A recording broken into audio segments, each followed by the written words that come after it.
promesse tenue. Cette promesse, nous la renouvelons de toutes les années. Cette promesse, c'est d'améliorer d'année en année cette manifestation caritative. Il y a 4 ans, il y avait 2 Ferrari et 6 Porsche. Cette année, grâce aux efforts et à la participation de beaucoup de bénévoles, comme le rappelait Bernard, nous étions une 40aine de voitures.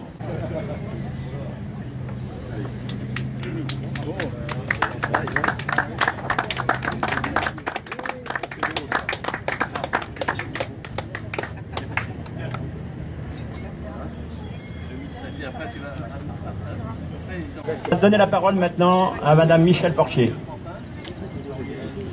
Merci, Monsieur le chef.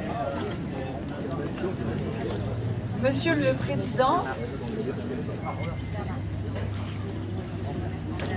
et toute l'équipe du Yacht Club, Mesdames, Messieurs,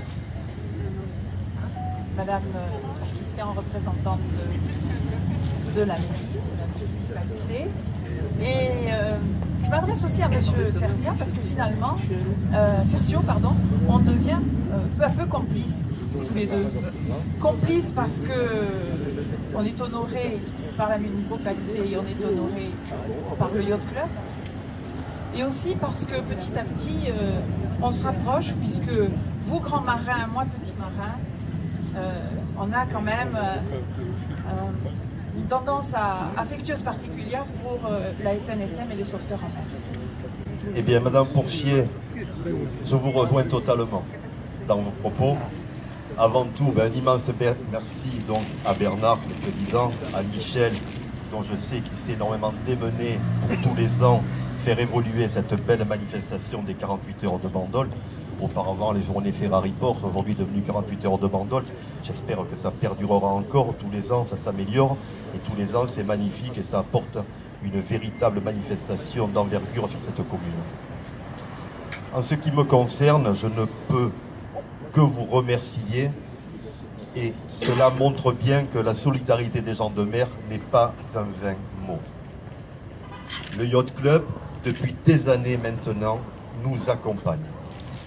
La SNSM de Bandol, comme les 229 stations en France, malheureusement, a besoin de financement.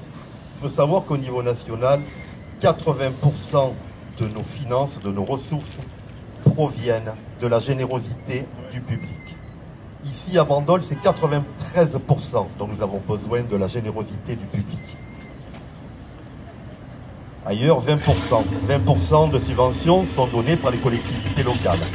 Ici, c'est 7% de notre budget. Donc, ce que je voulais vous dire, c'est vraiment, nous avons besoin de vous. En mer, vous avez besoin de nous. À terre, nous avons besoin vraiment de la générosité du public et des dons. Nous avons aujourd'hui une mission qui est celle d'aller sauver les vies humaines en mer. C'est une mission qui est magnifique. C'est une mission où nos 35 bénévoles se donnent corps et âme. Mais pour pouvoir réaliser cette mission, il nous faut effectivement en avoir les moyens. Nous devons avoir 3 grands objectifs aujourd'hui pour la SNSM. Le premier, c'était d'arriver à renouveler notre flotte, notre moyen de sauvetage. C'est chose faite avec le magnifique bateau que vous connaissez maintenant et que nous avons béni ici le 27 avril, la SNS Saint-Elme 2, qui est une vedette de première classe, autoredressable, insubmersible, propulsé par 1000 chevaux, 14,85 m, un véritable moyen hauturier auquel vous avez participé. Cette vedette, elle vous appartient un peu et vous êtes bienvenus à bord à chaque fois que vous le désirerez. Le deuxième objectif, c'est maintenant la formation. Il faut savoir que nos sauveteurs sont de moins en moins issus des professions maritimes traditionnelles, de la pêche, de la marine marchande, de la marine nationale. Aujourd'hui, beaucoup arrivent du monde de la plaisance.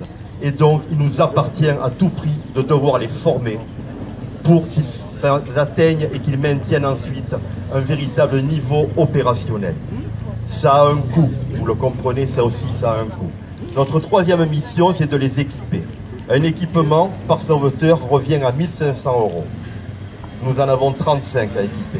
Il faut qu'eux soient en sécurité également.